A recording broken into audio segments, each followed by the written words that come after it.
Subscribe कीजिए हमारे इस यूट्यूब चैनल स्टडी स्टार्स 27 को और लेटेस्ट वीडियो के लिए इस बेल आइकन को क्लिक करें। हेलो स्टूडेंट, मैं दीपेश केसरवानी आपको भारत की अर्थव्यवस्था पढ़ा रहा और भारत की अर्थव्यवस्था में आज हम लोग पढ़ने वाले हैं भारत में निर्धनता के बारे में। मतलब भारत में जो गरीबी है उसके बारे में हम लोग इस वीडियो में पढ़ने वाले हैं।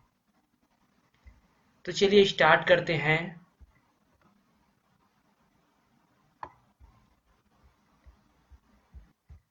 तो देखिए आप यहाँ पर भारत में निर्धनता, तो जो निर्धनता रेखा है या फिर जो गरीबी रेखा है, तो भारत में निर्धनता रेखा का निर्धारण पहले पोषण के आधार पर होता था। योजना आयोग के विशेषज्ञ दल task force on minimum needs and effective consumption demand के अनुसार ग्रामीण क्षेत्र में एक व्यक्ति के प्रतिदिन के भोजन में 2400 कैलोरी तथा शहरी क्षेत्र के एक व्यक्ति के प्रतिदिन के भोजन में 2100 कैलोरी होना चाहिए। तो ये जो अवधारणा दिया गया था वो योजना आयोग के विशेषज्ञ दल के द्वारा दिया गया था और पोषण के आधार पर दिया गया था कि ग्रामीण क्षेत्र के प्रति व्यक्ति को प्रतिदिन 2400 कैलोरी भोजन की आवश्यकता है और शहरी क्षेत्र में प्रतिदिन भोजन की जो आवश्यकता है वो 2100 कैलोरी है। आगे देखिए, जिनकी आय इतनी आहार के लिए पर्याप्त नहीं थी उन्हें निर्धनता रेखा के नीचे माना जाता था। तो ये अवधारणा जो है स्टार्टिंग में दिया गया था निर्धनता रेखा या फिर गरीबी का। लेकिन आगे देखिए,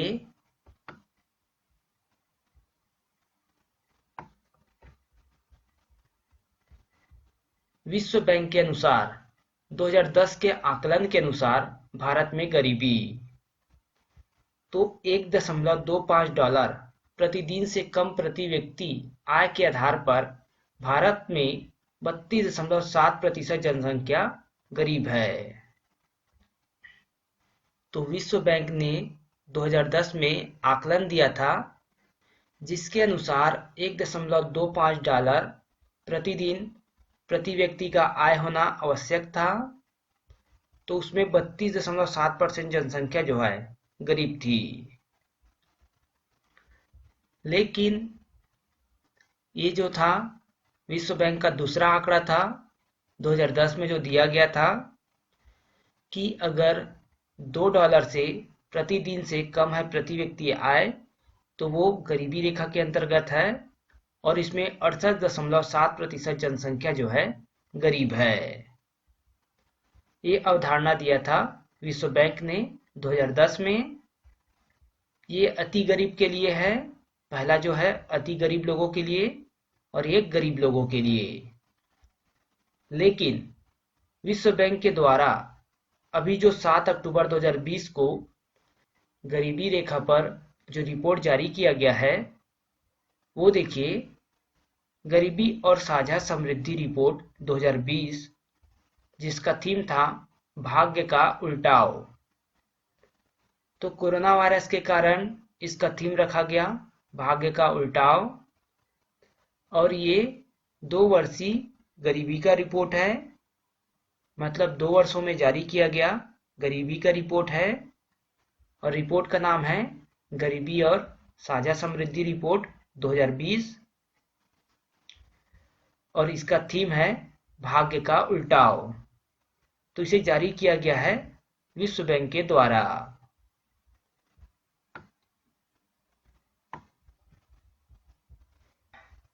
इसके अनुसार $1.90 प्रतिदिन से कम प्रति व्यक्ति आय वाले को अत्यधिक गरीब के रूप में परिभाषित किया गया है। तो अत्यधिक गरीब कहा गया है अगर कोई व्यक्ति $1.90 से कम कमाता है एक दिन में उसे। दोनों चीज को याद रखना है आपको। ये जो दोनों डाटा है वो प्रति व्यक्ति आय के आधार पर गरीबी को बताया गया है और 7 अक्टूबर 2020 को रिपोर्ट आया है उसके अनुसार $1.90 मिनिमम रिक्वायरमेंट है प्रतिदिन प्रति व्यक्ति आय का। आगे देखते हैं हम लोग।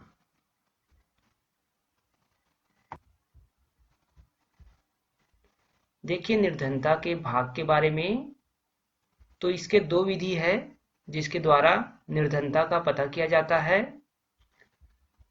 पहला सापेक्ष विधि, सापेक्ष निर्धनता विधि।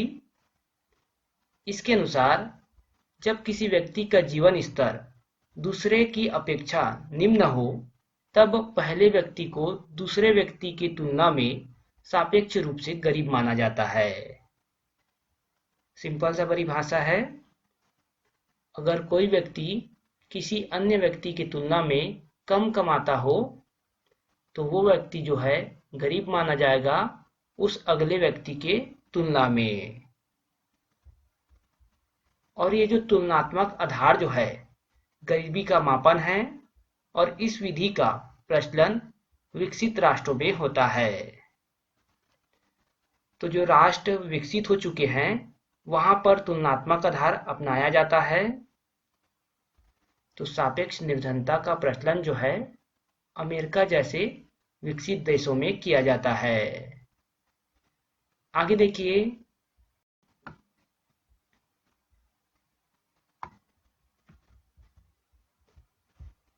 देखिए सापेक्ष निर्धनता के मापन के दो प्रकार है।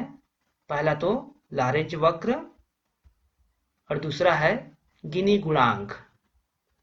ये दो तरीका है सापेक्ष निर्धनता का। दूसरा बात करें निरपेक्ष निर्धनता के बारे में। तो इसमें देखिए जब किसी व्यक्ति का स्वास्थ्य, शिक्षा, भोजन और आवास जैसी आधारभूत मानवीय आवश्यकताओं की पूर्ति नहीं हो पाती है तब इसे निरपेक्ष गरीबी कहा जाता है। तो ये भी सिंपल सा है, निरपेक्ष गरीबी या फिर निर्धनता जब मानवीय आधारभूत आवश्यकताओं की पूर्ति नहीं होती है तो उस व्यक्ति को गरीब माना जाता है। यह जो है व्यक्तिगत आधार पर गरीबी का मापन है। इस विधि का प्रयोग विकासशील राष्ट्रों में किया जाता है। तो जो विकासशील राष्ट्र है वहां पर इसका प्रचलन है निरपेक्ष निर्धनता का मापन का और जो विकसित राष्ट्र है वहां पर सापेक्ष निर्धनता का प्रचलन है।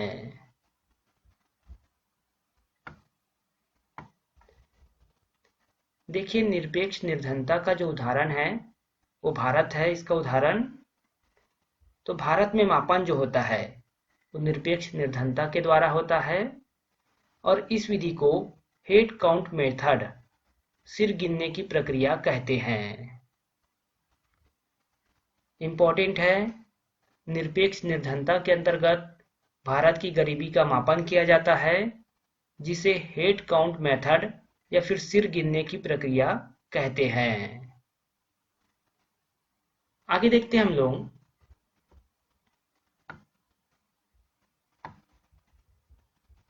महत्वपूर्ण नोट देखिए, भारत में गरीबी का आकलन जो है वो प्रत्येक 5 साल बाद NSSO के द्वारा जुटाए गए आंकड़ों के आधार पर किया जाता है।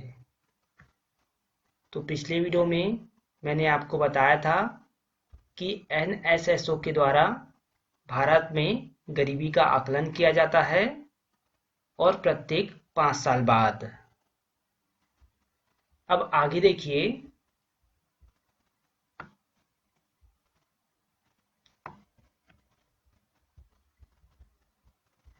देखिए भारत में निर्धनता आकलन समितियां, तो कौन कौन सी समिति हुई है भारत में निर्धनता के आकलन के लिए उसको आप जान लीजिए, क्योंकि यहीं से आपके एग्जाम में क्वेश्चन पूछे जाते हैं। तो समिति का नाम देखिए, प्रोफेसर D.R. गाडगिल, ये समिति थी गाडगिल की। रिपोर्ट वर्ष था 1962। आधार बनाया गया था न्यूनतम उपभोग व्यय। तो देखिए, ग्रामीण क्षेत्र हेतु मानक, अगर कोई व्यक्ति 20 रुपए प्रति माह से कम कमाता है तो वो गरीबी रेखा के अंतर्गत आएगा ग्रामीण क्षेत्र में। और शहरी क्षेत्र हेतु 25 रुपए प्रति व्यक्ति प्रति माह। तो शहरी क्षेत्र में 25 रुपए से अगर कोई कम कमाता है तो वो गरीबी रेखा के अंतर्गत आता था 1962 में। याद रखिएगा समिति का नाम और उसके जो रिपोर्ट थे वो क्या थे। अगला देखिए, YV के अलग, ये जो समिति थी उन्होंने 1979 में न्यूनतम पोषक आहार रिपोर्ट तैयार किया था, जिसके अंतर्गत 2400 कैलोरी का भोजन ग्रामीण क्षेत्रों में आवश्यक है और 2100 कैलोरी का भोजन शहरी क्षेत्र में आवश्यक है। तो दोनों इंपॉर्टेंट है, ग्रामीण क्षेत्र के लिए भी और शहरी क्षेत्र के लिए भी। प्रति व्यक्ति 2400 कैलोरी ग्रामीण क्षेत्रों के लिए, प्रति व्यक्ति 2100 कैलोरी शहरी क्षेत्रों के लिए। आगे देखिए,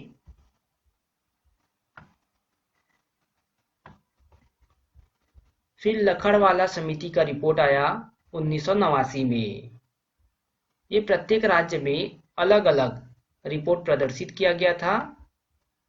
गरीबी रेखा का जो निर्धारण है वो अलग अलग था प्रत्येक राज्य के लिए। तो ग्रामीण क्षेत्र में कृषि श्रमिकों के उपभोक्ता मूल्य सूचकांक को आधार बनाया गया था और शहरी क्षेत्रों में औद्योगिक कामगारों के उपभोक्ता मूल्य सूचकांक को आधार बनाया गया था लकड़वाला समिति के द्वारा। तो सिंपल से है, कृषि श्रमिकों को जो उत्पादन होता था कृषि के माध्यम से और उनका जो मूल्य तय होता था उपभोक्ता मूल्य, उसके सूचकांक के आधार पर बनाया गया था इसको, और अलग अलग राज्यों के लिए अलग अलग निर्धारण था। उसी प्रकार औद्योगिक कामगारों के उपभोक्ता मूल्य का सूचकांक बनाया गया था। ये भी अलग अलग राज्यों के लिए अलग अलग तय किया गया था। तो बस आपको याद रखना है कि लकड़वाला समिति 1989 में अपनी अवधारणा दिए थे। प्रत्येक राज्य के लिए अलग अलग था। कृषि श्रमिकों के लिए उपभोक्ता मूल्य सूचकांक ग्रामीण क्षेत्रों में, औद्योगिक कामगारों के लिए उपभोक्ता मूल्य सूचकांक शहरी क्षेत्रों में। उसके बाद देखिए,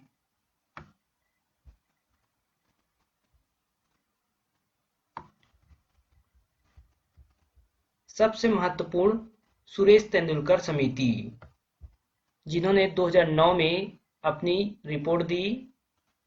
प्रति व्यक्ति मासिक उपभोग व्यय, मतलब 816 रुपए प्रति माह से अधिक अगर कोई व्यक्ति कमाता है तो वो गरीबी रेखा के अंतर्गत नहीं आएगा।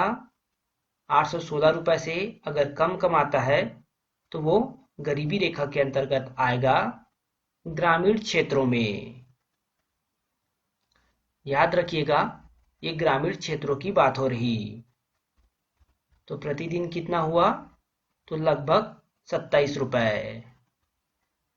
और शहरी क्षेत्रों में 1000 रुपए प्रति माह अगर उससे कम कोई व्यक्ति कमाता है, प्रतिदिन प्रति व्यक्ति आय 1000 रुपए से कम होता है तो वो व्यक्ति गरीबी रेखा के अंतर्गत आएगा। याद रखना, सुरेश तेंदुलकर समिति से आपके एग्जाम में कई बार क्वेश्चन पूछे गए हैं। उसके बाद है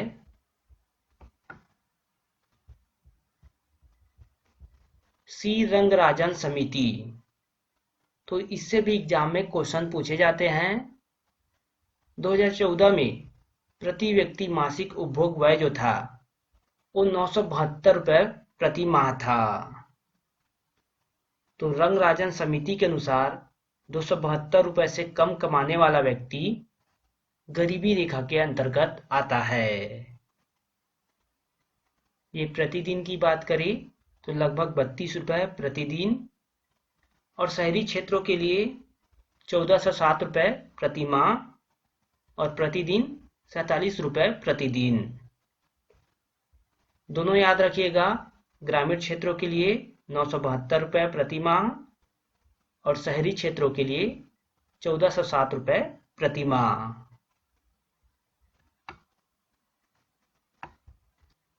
तो सुरेश तेंदुलकर समिति और जो सी रंगराजन समिति है, ये आपका मोस्ट इम्पोर्टेंट समिति है।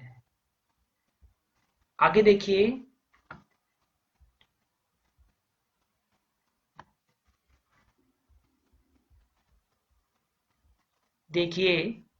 सर्वाधिक गरीब जनसंख्या की बात करें तो उत्तर प्रदेश में सबसे अधिक गरीब जनसंख्या है, लेकिन अगर प्रतिशत में बात करें तो छत्तीसगढ़ इसमें पहले नंबर पर है, जहां पर सर्वाधिक गरीब प्रतिशत है।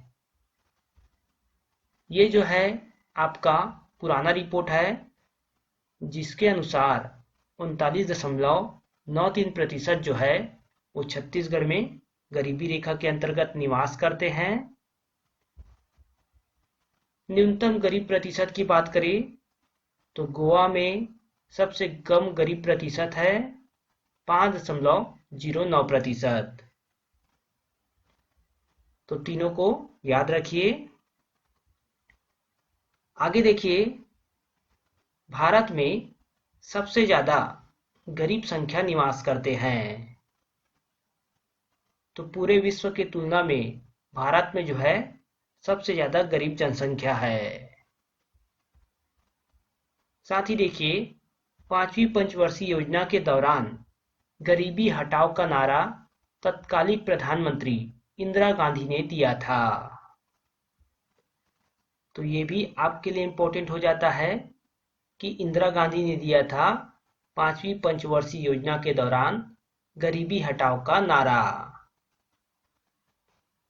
आगे देखिए, -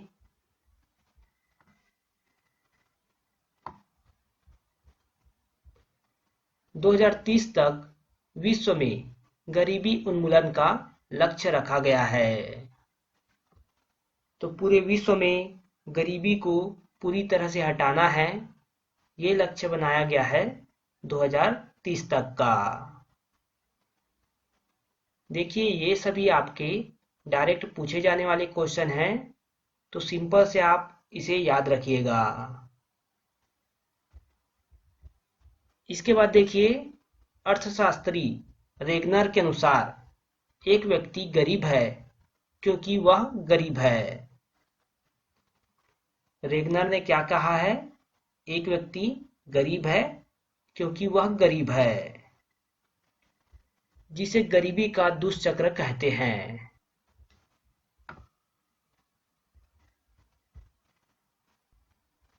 तो देखिए, गरीबी का दुष्चक्र, रेगनर के अनुसार अगर कोई व्यक्ति गरीब है तो बचत कम कर पाएगा वो। अगर कोई व्यक्ति गरीब है तो बचत कम कर पाएगा, निवेश भी कम हो जाएगा उसका। अगर निवेश कम होगा तो उत्पादन जो है नगण्य रहेगा, और उत्पादन जब नगण्य रहेगा तो व्यक्ति की आय जो है कम होगी, और जब व्यक्ति की आय कम होगी तो कम आय वाला व्यक्ति जो है गरीब रहेगा। तो इसीलिए कहा है रेगनर ने, एक व्यक्ति जो है गरीब है क्योंकि वह गरीब है। समझ में आया होगा आपको ऐसा क्यों कहा है रेगनर ने? अगर वो गरीब है तो बचत कम कर पाएगा, निवेश कम होगा, उत्पादन कम होगा, व्यक्ति की आय कम होगी, तो वो व्यक्ति जिसका आय कम है तो वो गरीब रहेगा। तो इसे कहा जाता है गरीबी का दुष्चक्र, याद रखना है आपको, महत्वपूर्ण है। फिर देखिए सेन सूचकांक। तो सेन सूचकांक को अर्थशास्त्र के नोबेल पुरस्कार विजेता अमर्त्य सेन के द्वारा विकसित किया गया है। तो इसको भी आपको याद रखना है कि अमर्त्य सेन ने सेन सूचकांक दिया है और उन्होंने अर्थशास्त्र के क्षेत्र में नोबेल पुरस्कार भी प्राप्त किया है। इम्पोर्टेंट है ये भी। तो यहाँ पर आपका ये वीडियो जो है कंप्लीट होता है। इसमें जो है काफ़ी सारे इम्पोर्टेंट चीज़ों को बताया गया है जो कि आपके गरीबी या फिर निर्धनता से संबंधित है। इससे आगे हम लोग अगले वीडियो में पढ़ेंगे। तो ये वीडियो जो है यहाँ पर समाप्त होता है।